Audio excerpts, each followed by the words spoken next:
right, everybody. Hey, this is Beetle Beast, and we're currently on the ground in Flight Sim 2024, and we're looking at an airplane. Don't know if my pointers will show up, but I'm pointing at it right there. It's right in front of us. It is the Carenado V35B Bonanza. It's an airplane that I actually flown quite a bit in Flight Sim 2020. However, I never made a review of it. Well, I'll tell you back. I did make a review of it, but I never got around to posting the review during Flight Sim 2020. Now we're in it in a kind of funky way. So right now I'm in VR. I'm in Flight Sim 2024, but I'm still looking at the same Flight Sim 2020 airplane. So I'm not really going to go into a Flight Sim 2020 versus 2024 review. That's not really the purpose here. I will say this is interesting. This is actually incredibly neat. This is the first time that I've been in Flight Sim 2024 with this airplane, and started outside of the airplane. So we started off cold and dark here on the ramp. We're in Kansas, a little airport that I used to live kind of close by. Ages upon ages upon ages ago. An airport that I also landed at a couple times. They've got a regular concrete runway out here, asphalt runway, and then a grass runway kind of over that way, which is it's kind of neat. So anyway, here we are. Like I said, this is Flight Sim 2024, and it's cool in that once again I'm outside of the airplane. I mean, that part's kind of neat. So this is going to be kind of interesting when we do this little walk around here to kind of take a look at the airplane and see kind of what it looks like. Because as previously, the only thing that you could see outside of the airplane was what you saw in the external view. With Flight Sim 2024, you can get as close as you want. Heck, apparently you can go right inside of it. But I mean, that's cool. Reading the placards here, the fuel aviation grade, 100 low lead or 100 octane. Alternate fuels, capacities, it goes into a whole bunch of details there. You can tell that the actual fuel model is flat, but the rivets, or the screws here on this panel for this fuel tank, they show up and they look really nice. And that's something that's really neat. So this airplane is one that when I was reviewing it the first time, when I was looking at it and recording it, I remember seeing some of the placarding, and I wasn't able to be close enough. Even if I zoomed in, you're still limited to how close you can get. And I was saying, oh, this is kind of cool. I mean, take a look. You've got up here on this prop governor that's sticking here. I couldn't get quite this close. I mean, you can almost see a PMA number. Heck, to the back. You actually probably can. And if I had a better system, you'd probably really be able to see that. But it gives the RPM limitations on there. CAM Aircraft Engine Corporation. Yeah, and that's kind of neat. I mean, this is closer than this is closer than you were ever designed to get with this airplane. Take note of that, right? I mean, this thing was designed for Flight Sim 2020. So how's it hold up in 2024? From what I've seen just now, like I said, this is my first time doing it. This thing holds up freaking amazing. And we already knew that it had Macaulay props. I got one of those sitting down here in my basement right next to me, actually. Well, I got about half of it. The other half got cut up. Yeah, I mean, we've got placarding here for the tow. Turn lights reached when red lines. Oh, turn limits are reached when red lines align. That's pretty slick. I mean, they put a bunch of time. Now, I'll say, like, you can tell that the landing light here, the taxi light, they're simply I don't want to say a sticker, but it's simply an image of the landing light and the taxi light. That's what ofs. But the attention to detail that you had, it's really phenomenal. Really, really good. So one of my critiques that I had, I know when I looked at it previously, regarding the placards here, because this would have been an actual raised Bonanza placard, and they put a bunch of detail and time into that exterior of the airplane, and I thought that was kind of odd that they didn't actually include that as being raised. You can tell that it's simply the graphic. Wish they had done that, but I noticed back in the day when I was down low kind of looking at the airplane, once again I was much further away, the detail on the wheel and the tire is awesome. I'm gonna go inside the wheel well if it'll let me. Yes, it did. Sweet. There's even placards on the strut. Heat treated assembly. I mean, that's ridiculous. Gosh, that's really good. But what I noticed when I was back away from the airplane, and it looks like it won't let me go further than that. I can kind of go forward, but I can't go towards the wing. But you can see where the cotter pin here to hold the wheel and the axle is set up. I mean, that's really cool. I mean, for the mechanic in me, the guy who worked in aircraft maintenance for 4 years. Seeing that type of detail and that attention to it is phenomenal. So, Coronado, you guys and your team, you guys did a wickedly good job on that. So I do think that they used the straight tail Bonanza, the G35 Bonanza or G36 Bonanza that's in the game as the base. I won't say that they modeled everything, but once again, what I'm saying is what has been modeled, what I'm seeing.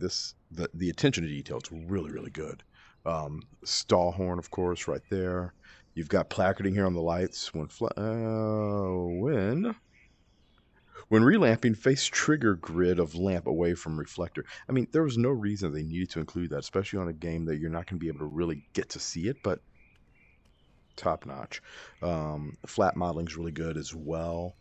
This one also had some features that you would think could become useful for Flight Sim 2024. Such as opening doors, etc. It was something that I always kind of laughed at when I saw it in Flight Sim 2020 because they serve no purpose. In 2024, they do. I don't know if I'll be able to interact with it from here. Yeah, see, it won't let me. And let me see if I can even use my cursor. Yeah, it won't even let me do it with the cursor. I know that you can mess around and open up this baggage door because I've done it inside of the game in 2020. The same's true for the door of the aircraft itself. So yeah, I think this airplane, so it comes with like 9 different liveries, paint jobs basically. I like this one. It's classic. It's cool. Gosh, I think the airfield's gotten more IFR since I've been sitting here. And as you guys probably know from watching some of my other videos, if you've watched any of my other videos, I really have a soft spot for steam gauge airplanes, which this one has. It's one of my biggest complaints that I have with Flight Sim 2024. For the majority of aircraft, there's a glass cockpit, and I get it. It's new tech, it's fancy, it's pretty, it's cool. It takes 0 skill. No, I take it back. I won't say that. It doesn't take 0 skill, but it takes significantly less skill to fly it well in instrument conditions than it does to fly a steam gauge dinosaur pack, the stuff that I kind of learned how to fly on. So I enjoy that. I fly still. In case you guys don't know, I fly professionally and I also fly for fun. And I fly a Cessna, a conventional equipped instrumentation Cessna just for fun. And I love getting in it. It's still fun. It's still enjoyable to go fly around. And this thing here is kind of like the premier you want to go places airplane. And it's really well done in Flight Sim 2024. Static source shows up. I'm assuming that's a static source. It looks like one. It looks like there's a custom stamp is what I would guess. Yeah. So your customs border protection. Yeah, there's a custom stamp that sits there. You got a placard for the aircraft manufacturer right there. I like the addition of the AOPA sticker here. It's kind of cool. It doesn't have rear seats, but it does have the rear headrest there. And this all looks, of course, just as good from here as it does inside. If I put my head inside of the airplane without hitting my head on the rest of my sim rig, you can see some of the detailing that's there. It's a well-appointed airplane. Unfortunately, I can't click the button to open the door. That's something that exists in Flight Sim 2024 aircraft. But I do know that you can open the door. So now we just beamed ourselves inside. Let's go ahead. We'll open that up. I wonder, I'm not going to be able to get back there from here. But I should be able to reposition the camera towards the back. And let's see if we can take a peek. And I'll try not to get you guys all sick in the process of me trying to go to the back of the airplane. All right, we're in the back of the airplane. And let's see if we can open that door. Beautiful. And now let's get back out. All right, we're out of the airplane again. We're back in the front of it. But one of the things that I noticed, of course, when looking, I was like, it's really cool that you have the opportunity to open these up. If you're ever using this airplane inside of Flight Sim 2024 for like cargo missions, this would be great to have that opportunity. You can get that extra immersion. And that's the thing. I think when you look at this game, what they've done in the change, and like I said, I'm not going to go into a real soapbox here about the game, but they've tried to make the environment and the world significantly more alive. As you guys can probably hear, there's birds chirping right now. There were some locations in Flight Sim 2020 where I actually did notice animals. So there was a lot of other ones, though, where you heard no other sounds, no ambient noises. But yeah, so the ability to open the doors, if you were trying to have this full life experience, this adds to it. This is cool. especially if you're a person who doesn't get around airplanes on a regular basis. And even as a person who does get around aircraft on a regular basis, the detailing's cool. Does it serve a purpose in Flight Sim 2020? Like I said, no. It was just cool that someone modeled it. Does it serve a purpose in Flight Sim 2024? Yeah, it can. Is it going to be utilized, or is it utilized currently in its current fashion in the game? Not really. Not well enough that it makes a lot of sense. But just from an immersion standpoint, it's cool stuff. So, all right, we're back inside. We're going to go ahead and close this back door up if I can get my silly pointer to actually get there. And let's go up to the front again. Move myself around in the airplane a little bit. And let's see if I can drive myself back towards the front seats. All right, perfect. That's not terrible. Okay, I like that. I will say, so right now I'm in the game. I'm getting decent performance. I think I was showing something close to 50 frames per second. I consider that pretty good in either version of the game. I might be at 45 right now. I don't have the system up to actually tell me exactly where I'm at, but like I said, it seems pretty darn good. All right, so we're inside of the aircraft right now. I'll start it up here in a minute. Some things that I do notice, of course, you have this window that you can open up, just like you can open up that door. It will not let you open the window in flight, though, just as an FYI. I thought that was kind of silly because the window does have a placard. Right, I guess on the window. You can barely see it, though. But it says do not open above 126 knots. But it won't let you do it even if you're below 126 knots. What I will do, and I'm going to leave it open for now, because it does change the sound. If I can click it again. All right. It does change the sound when you have the engine running between opening it and closing it. I thought that was a really neat feature. This door, you can open that in flight, which I thought was kind of stupid. You'd never get that door open. As you notice, it opens into the wind. If you were in flight and you crack that thing open, you're not opening it. You don't have the strength to push that even at 100 knots of wind to push that open. So that's not really realistic, but it will make the airplane crash if you try to open it. Just FYI. Let's go ahead and see if we can get this thing started. Like I said, it's been a minute since I've been in it, so it might take me a second. I'm going to go ahead and hide the yoke, though. Instrumentation, it's a well-equipped airplane. I love the styling, though, that they used. Of course, it's a very well-equipped six-pack aircraft. Obviously, it's complex. Obviously, the engine has a constant speed propeller on it. You do have landing gear, of course, that you have to control in this airplane. You have cowl flaps. I don't have those actually set up to one of my controllers yet. I still need to do that. Haven't mapped them, but it's pretty slick. Yeah, so let's see if we can get this thing started. And we'll move on from there. Don't think that opens up, no. Oh, I'm going to say something real quick before we get going. Like I said, you can probably tell I'm already excited because I enjoy this airplane a lot. One of my greatest gripes, it was when I first bought the airplane. I played it in VR, and I looked down here, and I saw this little Beechcraft manual, and I got all excited saying I can go in a deep dive and literally learn stuff about the V-tail Bonanza. Unfortunately, you can't click the manual, can't open up the manual, and the checklist that exists inside of the airplane for the use in the cockpit are generic checklists. They're not very well detailed for the airplane. So that was a gripe I had. Other gripe was that this autopilot controller right here, it's designed to control altitude, it's the altitude hold, doesn't work appropriately. You can make the autopilot function and hold an altitude if you select it and you fly your aircraft up to it, but it will not do the normal altitude capture. At least it didn't in Flight Sim 2020. We'll see if it works now. But my guesstimation is that is not going to happen. All right, we've got the battery on. That's prop D eyes. Lights, I'll turn the beacon on. We'll act like it's real life, right? And those are landing lights there. Flaps are already up. Mixture. I'm going to go to rich. I am not going to say clear propeller because I'm sorry. I'm not that large of a nerd. I'm a moderately large nerd, okay? We'll see if we can get this thing started. Come on, grab it. All right. Starts, idles. I'm happy with that. Avionics switches over here. We'll turn that on. It does have, of course, a GNS 530 in here, which, while I wish it kind of didn't at some points, it's fine. It works just fine and dandy. Let's see.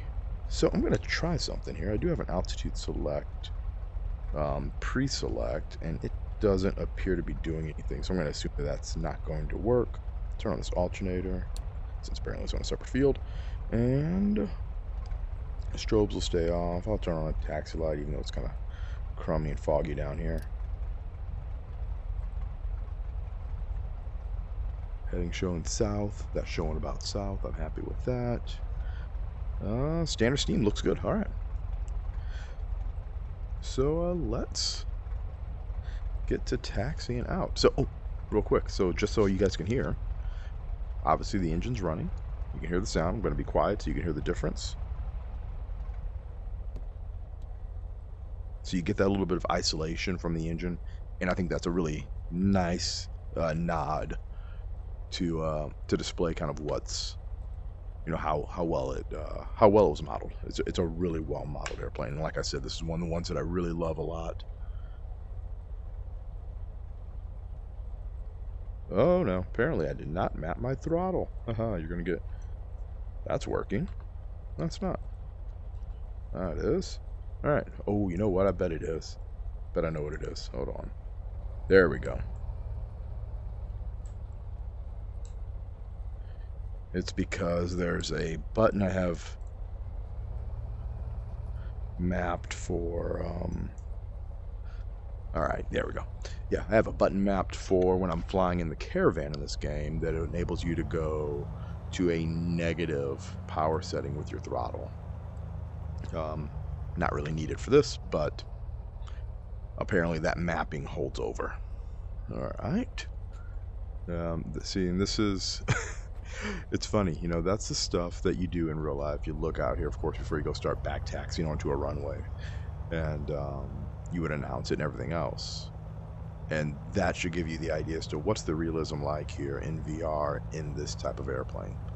It's that good. You literally sit there and go, you know, maybe I'll take a peek before I go and start taxiing out on this runway. Why there's a Cessna sitting here on this runway, we will never know.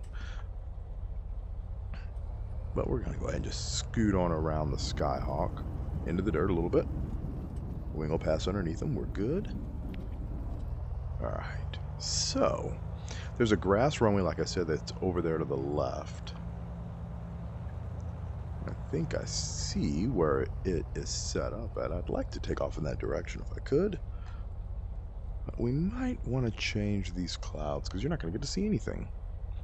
You'll get to see me fly instruments, I guess.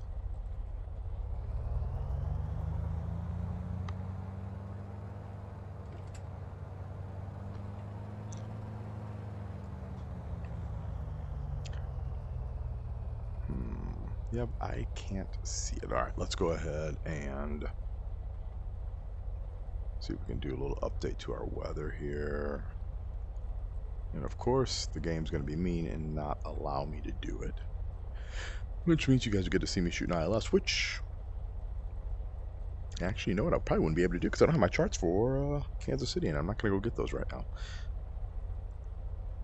Yeah, it won't let me select it. Okay.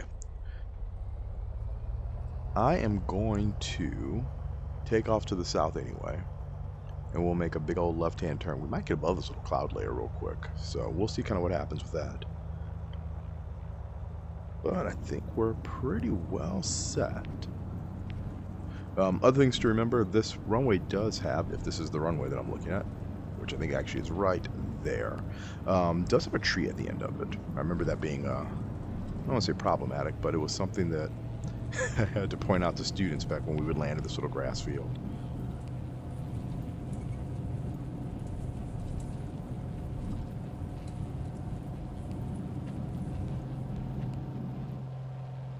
Alright, airplane's flying. Our flaps are already up.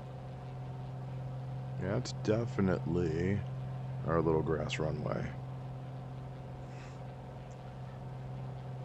Alright, let's start making a turn. We'll come back around towards the north. And yeah, like I said, this is just flying an airplane, standard 6-pack. Instrumentation. At a time like this in IFR, we've got crummy looking weather. This is cool stuff. This is proper flying, and I absolutely love it. It's just great. I will say too, that the environment in Flight Sim 2024 has been really good. There's been some issues, obviously, with some of the gameplay, specifically modes. And the one that's very specific that I'm going to mention is the career mode. It does have some issues that I think everyone who's played the game understands and knows. But yeah, no, this is cool. So let's see if we can get up to, we're at 2,500 feet. We'll go up to about 3,000 feet. Airplane does fly really well, and it's fast. It's what I love to use on my cross-country flying when I was doing my fly across the U.S. This airplane soaks up miles. You know, you're cruising around at 170 knots. I wasn't using any type of sim rate acceleration for that. It just works really, really well. This lighting here is phenomenal right now too. Sorry, we'll just take that in for a second. But with the sun coming through, looks really, really good. So, things that I do love about this airplane, and I see it a little bit better over here.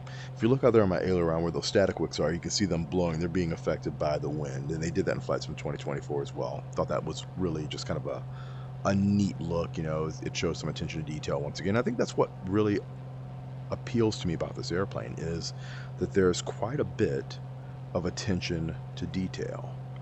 Let's see if I can bring up my CDI.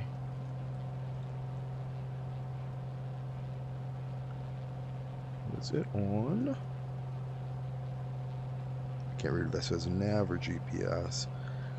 It can't be GPS because I know I'm not on my course.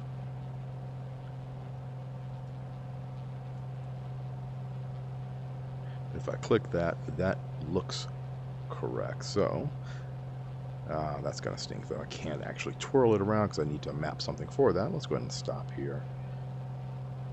But our course is going to be somewhere around there, and I'm just going to go ahead and swing the heading mode over there. And let's go re-intercept it. But yeah, I mean, you've got cowl flaps, of course, to operate, which work really well. The cylinder head temps, of course, oil temps, all of that information there functions really well. It functions exactly as you'd expect it. You do have to swap your fuel tanks because you will burn unevenly out of this airplane. And once it does so, of course, you can get the airplane out of balance, or you can flame it out on, I say flame it out, you can make the engine run out of fuel. Which is obviously a bit problematic if you're flying any type of cross-country flight. But yeah, in general, it's a really easy to operate, easy to fly, standard airplane. One of my, let's see, we'll turn autopilot on. See if I can go with a nav source. That's got out. That should hold my altitude. And then we'll hit nav, and that should engage and capture this course. It's starting to turn, which I'd rather it not do, but it should go off to the left here in a second. So yeah, one of my complaints, it didn't intercept. Let's see if it does anything. I'm kind of curious as to what it's doing now. We'll say this display right here is incredibly dark. Yeah, there we go. It's turning back to the left. It was just getting on the actual course. So one of my critiques that I had, if we look up here on the main instrument panel, this white panel, it was the way the aircraft handled the updates to. Oh, I'd say that wrong. The way the aircraft was modeled shows an airplane that has been updated. This isn't set up like a V35B Bonanza from the 1960s. It just isn't. It's set up, but like I said, there's some thought and some logic to how it is designed in terms of being a modern airplane and more useful. But I'm kind of confused as to when the updates happen, of course, and that was only because the wood panels here, of course, are very classic, very retro, very old school.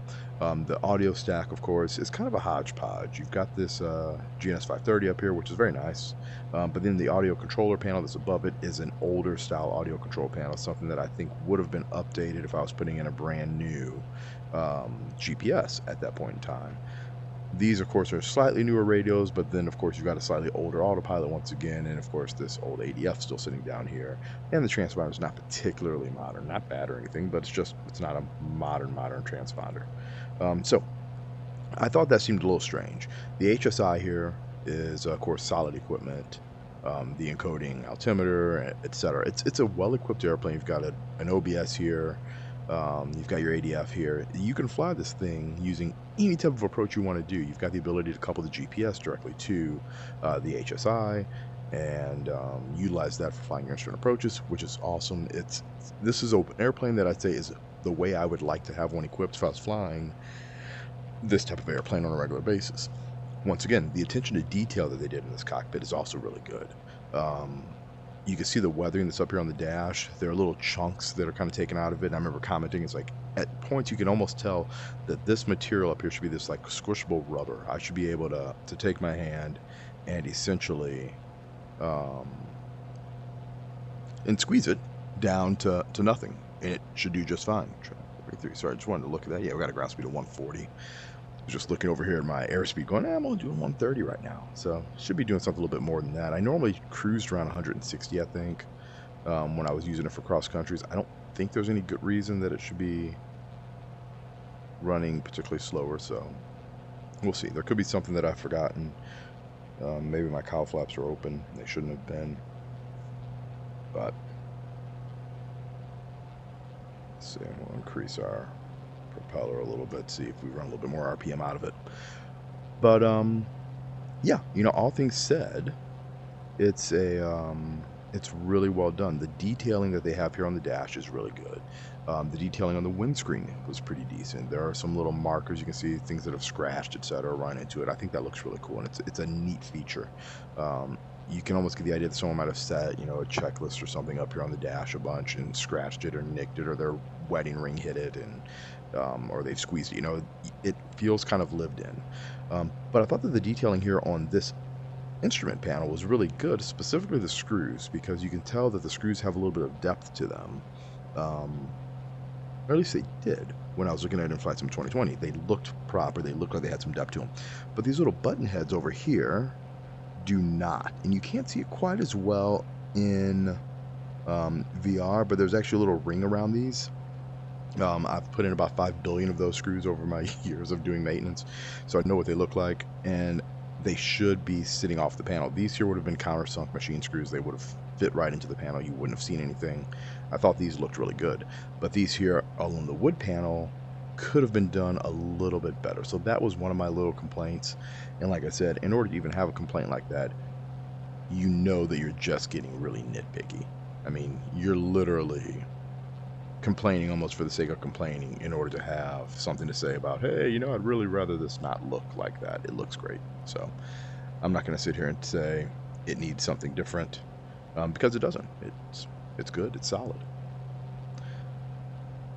So let's see what else we can do. Like I said, I wish I could have made the weather a little bit better. It's going to be kind of awkward when we go up here and try to land at Kansas City, because odds are I'm probably not going to be able to see anything, and I'm not going to be able to bring up my approaches. And while I do use this GNS, I think, like I said, I think this is a 530. Yeah, it is. It's 530. I didn't think it was a 430. It has a smaller screen. The 430 does. While I don't spend a ton of time in this airplane, I've played with it some. So let's see if we can bring up any approach information. I think it's under procedures, and then we'll scroll down here. Might have to click that. We'll go to select approach, enter ILS 19. Sure, I'm not going to do it from ANX though. I'd rather let's see what else we can find. So it's Corby or ANX. We'll probably go somewhere else. We'll load it. And I'm not going to go all the way over there because that's really far away.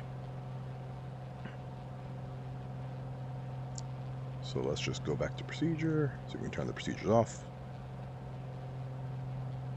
And let's take the range out just a little bit. See if we can see anything. So yeah, like I said, it's a really good looking, good flying airplane. Oh, that explains why we're going so dang slow. Haha, wheels. You know, you got them? Should probably put them up, huh? Let's see. I bet that'll help. One of you guys is going to be watching going, he's an idiot. Haha, I fly Cessnas for most of my life. There's also no me in there, which is odd, because there used to always be me. There's me always in another pilot. Look at that! Extra 20 knots. Easy.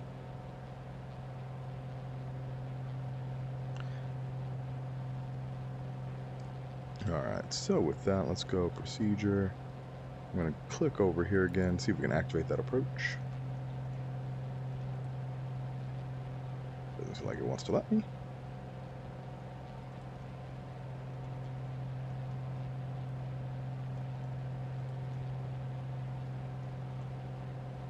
Yep, it didn't show up. So that might be some functionality that's having an issue, or it's the fact that maybe I am doing something wrong on that end. I'm not really sure. There's going to be a bunch of towers that are right over in this area that I'd rather not find in poor weather. But we're going to go see what we can find out is down there. Turn to the left a little bit. Gear horn giving us some annoyance.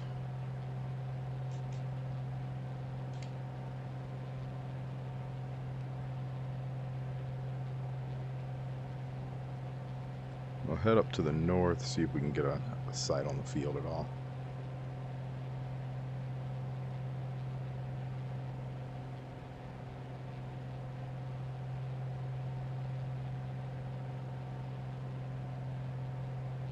So one thing that I will say about this airplane as you fly it around, it does not slow down particularly well. Almost kind of to be expected. There's the airport. So just note that if you're flying it around, it is a high performance airplane. It is a complex airplane, as we were saying. You will have to put the gear down. I will have to put the gear down. And I'll do it probably sooner than I did when I put it up. But yeah. Performance is really good, and if you're trying to do cross-country stuff, it's great. And if you remember to actually put the stupid gear up, it's even better. Can't wait to put that little comment in there. One of you guys is gonna recognize what I didn't do, and then you'll be like, yeah. So I have a funny story about that as we start slowing the airplane down here to come back around and land it downtown. I hadn't flown a twin engine in quite a while. I remember going up for currency ages ago. This was 20 years ago. And the one thing I remember saying to myself, make sure you put down the gear. Make sure you put down the gear. Make sure, because I've been doing a bunch of instruction, a bunch of flying in Skyhawks, and of course, flying around in a regular 172 non-RG Skyhawk, you don't have a landing gear to put down. You're just cruising, you know? And sure enough, I was flying in, and it was like the first thing that I put down when I got into the downwind. It's like, we will not be forgetting the gear. Power's all the way up. She's not going to slow down like I already said. See if I can get a notch of flaps in. And I typically landed this one at about 80 knots, so we are fast. We're going to go ahead and get another notch of flaps in. We'll get one more. I bet the speed's going to come back here pretty quick now that we're really well configured. Drift towards that center line. There we go.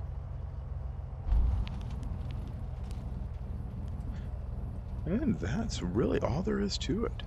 So yeah, like I was saying, if there was an airplane that I was in love with in Flight Sim 2020 that I had, of course, purchased. This is one of only a couple airplanes that I ever purchased in Flight Sim 2020.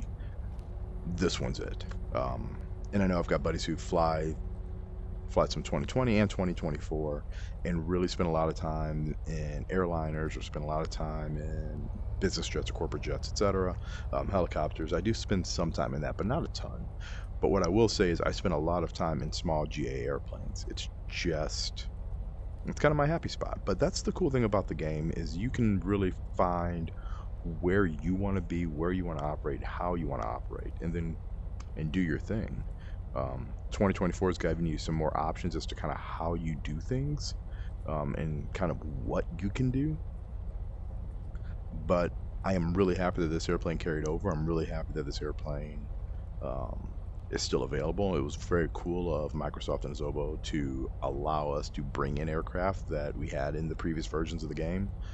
And yeah, this one here is still, it was a top-notch airplane in Flight Sim 2020.